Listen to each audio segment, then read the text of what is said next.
to stay there the fight. I thought that was, showed a lot of character, and came down 24 seconds. Jermaine's going for the ball with Daniel Johnson and Adam Gibson, and a white hand against a black guy. White hand taps the ball out, and the referees right there couldn't make a call.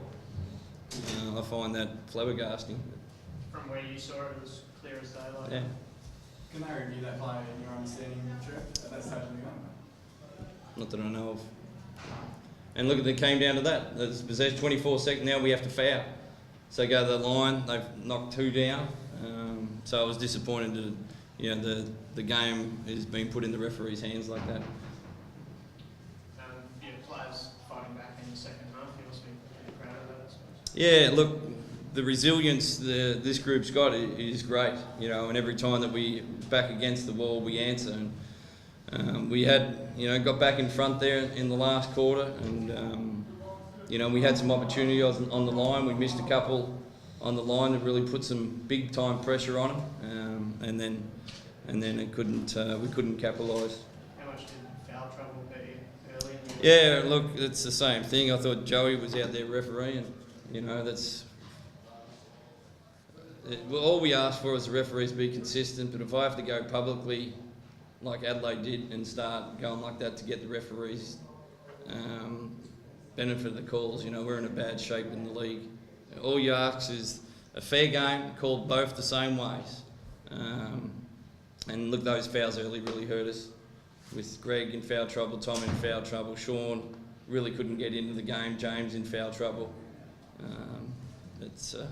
The referees shouldn't have that much influence on the game. Do you think that was an overcorrection from game one? They haven't got to make that call. And I hope, the referee's advisor, I'll talk to him, and hopefully there's a change up with the personnel. The way you guys executed down the stretch, were you happy for the most part, or a couple of things you needed to adjust or something? Yeah, look, I don't think that we, obviously we didn't shoot the ball as well as we like. We've got some good open looks, and just our toughness and resilience really got us back in the game. The defence and running it out, getting it in close. I think they up by 13 at one stage, and then we kept on coming. And look, when you're coming from that, you need all things to go your way.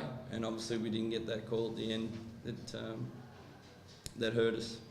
Was there a deliberate push to go to Matty more in the second half? His third quarter was... Yeah, look, he was going. He had it going. So we wanted to get him the ball, and I think we did a good job of getting Matt the ball.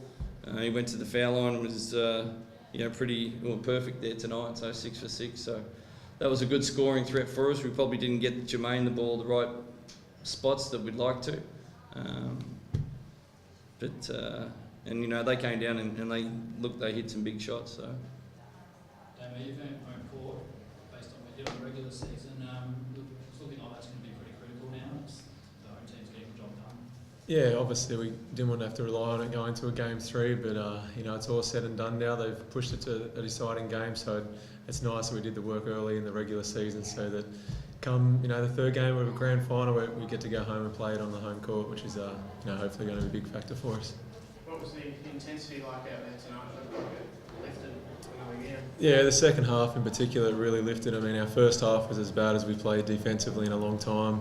You're going up a team that is the best in the league at pushing it in transition and getting easy baskets, and we let them score 51 in a half of basketball in 10-minute quarters. That's just not acceptable, especially in a grand final. So we managed to adjust and get a little bit better in the second half, and the intensity did lift. But in saying that, they got so many guys that once they get rolling, they can put up points quickly. Whether it's Irvin in the first half, Gibbo in the second, DJ throughout the game. So we just got to make sure we're switched on mentally and stick to our game plan, which I thought we did at times. As the captain and the defensive leader, I suppose, setting the tone, is that what you speak to the guys about going into the next game? That you need to be switched on defensively?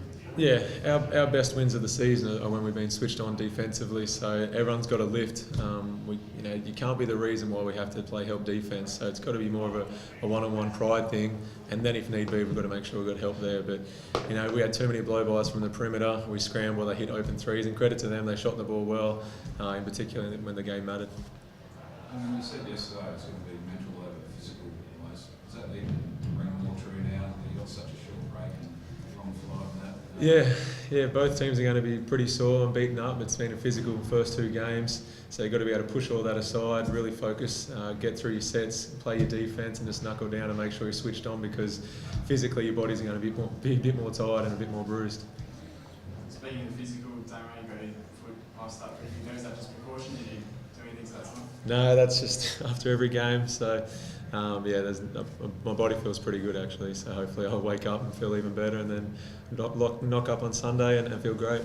Aside from the bumps and bruises, is everyone okay?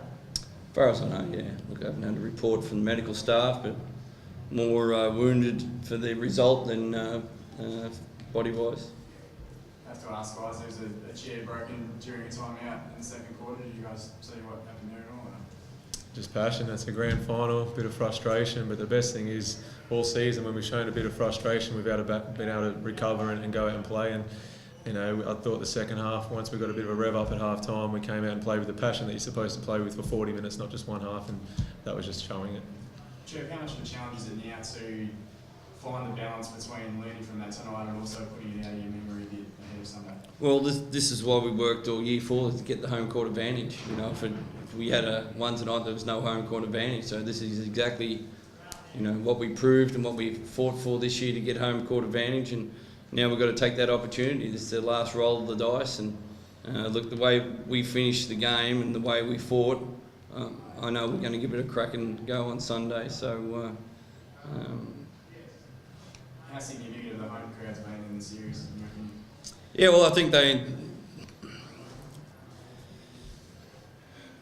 look, our home crowd is the best in the league without a question. Adelaide did a really good job tonight filling the place and was loud, and I think the players don't get intimidated, but other people get intimidated by it.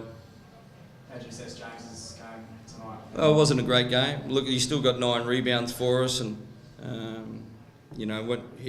I know what he'll do. He'll respond. He's disappointed obviously with the game and with the result, like all of us. I know Sean got in a bit of foul trouble that really wasn't of influence in the game, and Sean's been our best guy on the road all year. So I know that those 2 characters individually will be ready to go on Sunday. A word on, just the last one from me, a word on the Cats fans that did travel tonight for both of you guys. How much of a boost was that for you guys? Yeah, it's great to be able to run to your bench and still see 150 people wearing red. It meant the world to us. They went out of their way to fly over here, book accommodation, and we would have loved to have gone home with the trophy and celebrated with them. But hopefully they come back on Sunday and we can lift the trophy then and then share it with 14,000 people. But to look up and see so many people went out of their way to travel and come, it just means the world to us.